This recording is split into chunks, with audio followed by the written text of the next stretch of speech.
میرے پیارے پاکستانیوں، آج دل بہت بوجھل ہے کیونکہ بات ہو رہی ہے ان ہستیوں کی جنہیں ہم نے دین کے نمائندے کے طور پر دیکھا، سنا اور مانا۔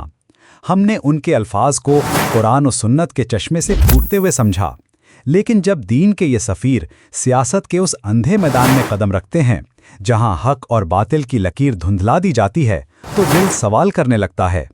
مولانا طارق جمیل صاحب، آپ وہ شخصیت ہیں جن کے ایک ایک جملے نے لاکھوں دلوں کو رلایا، آنکھوں میں آنسو لائے، گناہگاروں کو توبہ پر آمادہ کیا۔ مگر آج ہم حیران ہیں، غم زدہ ہیں، کیونکہ آپ اس شخص کے حق میں بات کر رہے ہیں جس پر 190 ملین پاؤنڈ کی قومی دولت لوٹنے کا الزام ہے، جس نے توشہ خانہ کی امانت کو ذاتی مال سمجھ کر بیچ کھایا۔ کیا یہ وہی صادق و امین ہے جسے آپ نبی کریم صلی اللہ عاشقوں کی صف میں کھڑا کرتے ہیں؟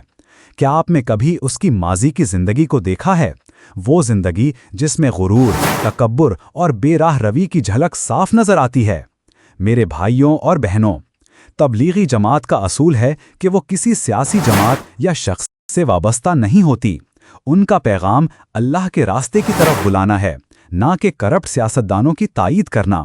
لیکن افسوس کے ساتھ کہنا پڑتا ہے کہ جب دین کے نمائندے کرپشن، جھوٹ اور نفرت کو نظر انداز کر کے کسی سیاسی رہنما کی مدح سرائی کریں تو عوام کے دلوں میں سوال جنم لیتے ہیں۔ ہم احترام کرتے ہیں مولانا طارق جمیل صاحب کا، لیکن سوال بھی کرتے ہیں، کیا ایک دیندار شخص کو اس رہنما کا ساتھ دینا چاہیے جو نفرت پھیلاتا ہے، جو اداروں کو گالیاں دیتا ہے، جو قوم کو تقسیم کرتا ہے؟ اللہ کا دین عدل ہے، سچائی ہے، دیانت ہے۔ اگر کوئی دیندار شخصیت کسی ظالم یا کرپٹ کے ساتھ کھڑی ہو تو اس کا محاسبہ لازم ہو جاتا ہے۔ ہمیں شخصیات سے محبت نہیں بلکہ حق اور سچ سے محبت کرنی چاہیے۔ آج وقت ہے جاگنے کا، دین کے نام پر سیاست کا نقاب اوڑھنے والوں کو پہچاننے کا، اور وہی بات ماننے کا جو حق کے مطابق ہو، نہ کہ کسی شخصیت کے فین کلب کی بنیاد پر۔ اللہ ہمیں حق بات کو سمجھنے اور اس پر قائم رہنے کی توفیق دے، آمین۔